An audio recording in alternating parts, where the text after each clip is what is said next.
since I've been working as a SBI clerk for a long time, and I've been selected in this examination, so I kind of felt responsible to share my strategy that I followed to crack this examination. And I personally believe that if you follow up on the strategy that I'm gonna share with you, you're gonna be one of those selected candidates.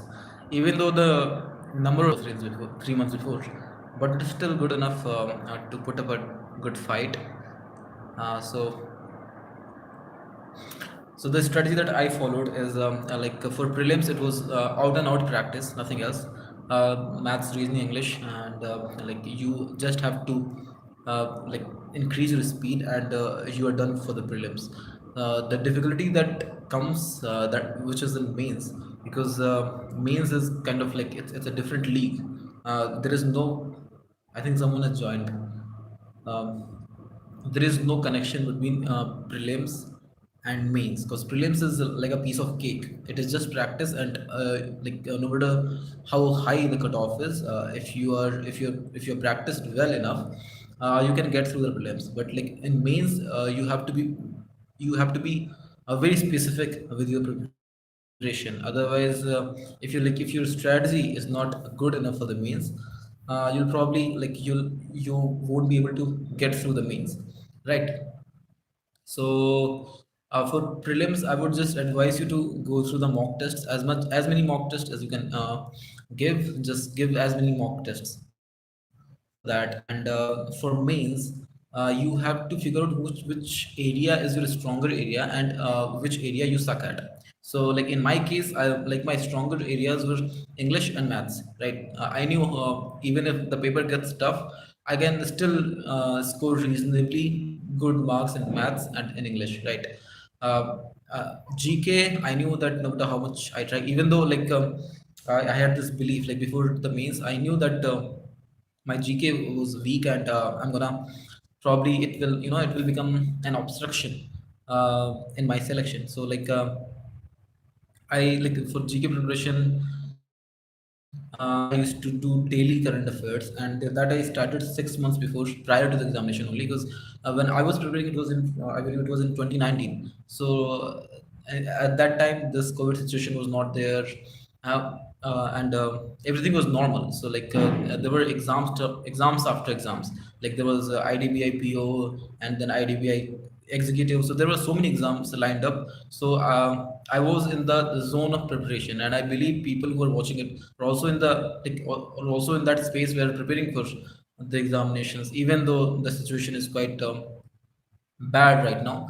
So yeah, that's what I did. I followed for current affairs. I rigorously followed study IQ only. I didn't do anything else other than daily current affairs videos of study IQ, and I kept doing it for 3 months, for 6 months straight.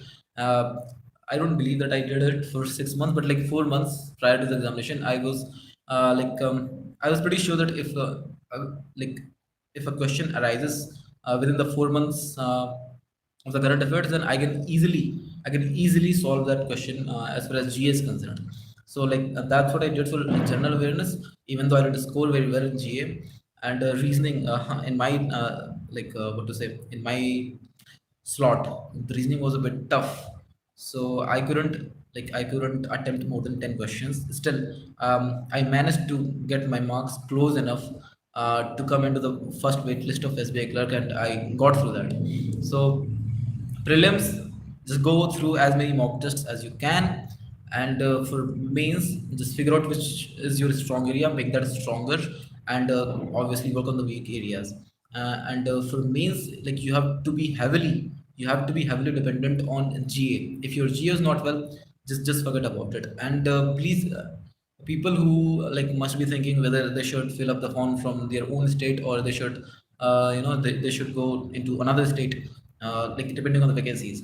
So I would say, even though I did fill up the form from my own state, Uttar Pradesh only, but I got posting 400 kilometers away, not 300 kilometers away from my home. So there is no use, right? There is obviously no use of filling what to say of filling the form from your state only, because eventually you'll get the posting. You'll not get the home posting, like a home what to say hometown posting, right? So like depending on your confidence, if you're confident enough to uh, pull the examination off, no matter how less vacancies in your state is, only then you fill up the form from your state. Otherwise, just fill it from any state that you are confident that you'd clear it from. So because like SBI doesn't give much liberty, like much consideration to your home posting, they will they will give you these, what to say, like away from home posting. So if you're confused about whether you should do it from state, then go for other states. As simple as that. I would advise you that only because I've gotten posting around 300 kilometer away from my home, and I'm like it's not that bad as well, but like even if I had filled the form up from some other state, that wouldn't hurt because 300-kilometer distance is not it's not, what to say, it's not in my hometown, and I still have to travel a lot to come home. Right now I'm at home because I got tested positive for COVID. So yeah, for mains, for GI, I followed study IQ thoroughly, and I used the mock tests of textbook and Mahindra because I was a student of Mahindra, so I already had the Mahindra test. What to say, Mahindra ST? Yeah, because I like that, like if you do that like from today on, you will easily crack the examination, even though the vacancies are quite less from the anticipation to SBI as a clerk. And yeah, that's all. I hope you all are safe. Guess I don't know.